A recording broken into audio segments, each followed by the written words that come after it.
ये कहानी है प्रतापगढ़ गांव की। प्रतापगढ़ गांव में राजा कुंवर सिंह रहते थे।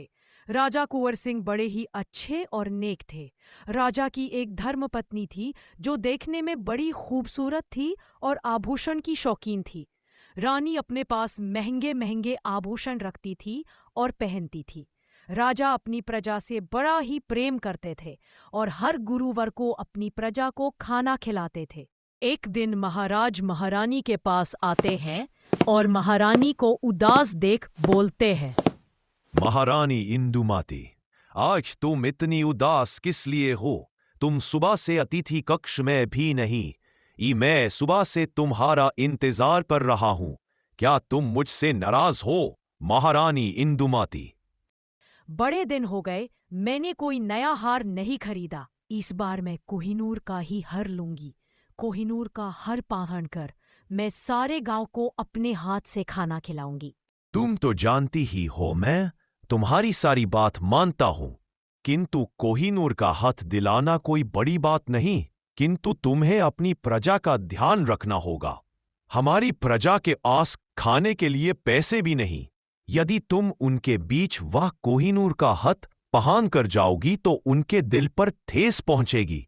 वैसे भी तुम्हारे पास बहुत से आभूषण हैं, तुम उनमें से कुछ भी पहन सकती हो। तुम कोहिनूर का हाथ खरीदने से बेहतर है अपनी प्रजा के लिए राशन दान करो, ठीक है? जिससे ऊपर वाला हमारे सभी दुख दूर करेंगे, हर आने वाली मुसीबत से हमें बचाएंगे। महाराजा, आप हमेशा ऐसे ही करते हैं, हर वक्त प्रजा। यदि आपको प्रजा से इतना ही प्रेम था तो मुझसे विवाह करने की क्या ही जरूरत थी? आपके इस प्रजा के प्रेम ने मुझे परेशान कर दिया। अगर मैं एक कोहिनूर का हार भी नहीं पहन सकती तो मुझमें और दसियों में क्या अंतर रह जाएगा? आप जानते हैं मुझे आभूषण बहुत पसंद है और मैं प्रतापगढ़ की रानी हूँ। मेरे पिताजी ने आज तक मेरी एक भी बात को मना नहीं किया। अच्छा, ठीक है, मैं कल ही तुम्हारे लिए नए आभूषण मंगाता हूँ। तुम्हें जो भी पसंद हो तुम वाह ले लेना।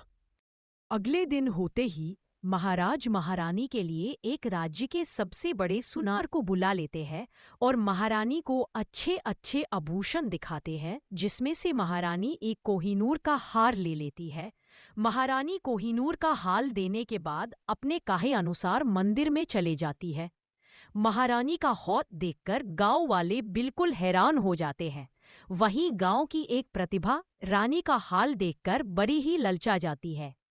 प्रतिभा रानी के हार को देखती ही रह जाती है और रानी का हार देखकर अपने घर की तरफ लौट आती है। प्रतिभा अपने घर आने के बाद अपने पति से कहने लगती है, आपको महल में काम करते करते सदियां बीत गए, लेकिन आपने आज तक मुझे कोई महंगा हार नहीं दिलाया। रानी खुद तो इतने महंगे हार पहनती है और अपनी प्रजा को एक अंगूठी तक नहीं दे सकती। मैं चाहती हूँ आप मेरे लिए भी ऐसा ही हार लेकर आए, जैसा मुझे भी वही कोहिनूर का हार लेना है। क्या भाग्यवान, तुम्हें तो पता ही है जितना मैं काम करता हूँ उससे बस हमारे घर का अच्छे से गुजर हो जाता है। और महाराज वैसे भी मुझे मेरे काम से ज्यादा पैसे देते हैं, इसलिए मैं महाराज के साथ हूँ। और जिस दिन मेरे पास पैसे हो जाएंगे तो मैं तुम्हारे लिए एक बेहतर हार लूंगा। लेकिन भाग्यवान, अपनी किस्मत से महंगी चीज हमारे लिए अच्छी नहीं। और वैसे भी वाह महारानी है, महारानी जो चाहे वाह कर सकती है, जो चाहे वाह पहन सकती है, क्योंकि उनके पास इतनी धनराशि है। और तुम्हें तो पता ही है हमारे पास इतना खजाना नहीं जो मैं तुम्हें कोहिनूर का हार दिला सकूं, इसलिए जितना है उतने में ही खुश रहो। लेकिन उसके मन से लालच निकलने का नाम नहीं लेता। वह अपने पति की कोई बात नहीं मनाती और महल में जाने की जिद करने लगती है। अपने पति के साथ महल जाने की जिद पर आदी रहती है और एक दिन अपने पति के साथ महल में चली जाती है। वह धीरे धीरे महारानी के दिल में जगह बन रही थी। महारानी सी रोज रोज बातें करती, महारानी के सभी काम भी करती। महारानी को बस पर बड़ा ही यकीन हो गया था। महारानी सभी काम अपने हमसे ही कहती थी। महारानी कहती थी कि ये मेरी सबसे खास बंदी है, लेकिन वह तो सिर्फ उसे हर के लालच में एक राही थी। एक दिन लालच इतना बढ़ गया कि उसने महारानी का हार ही चुरा लिया। सारे महल में हंगामा मच गया।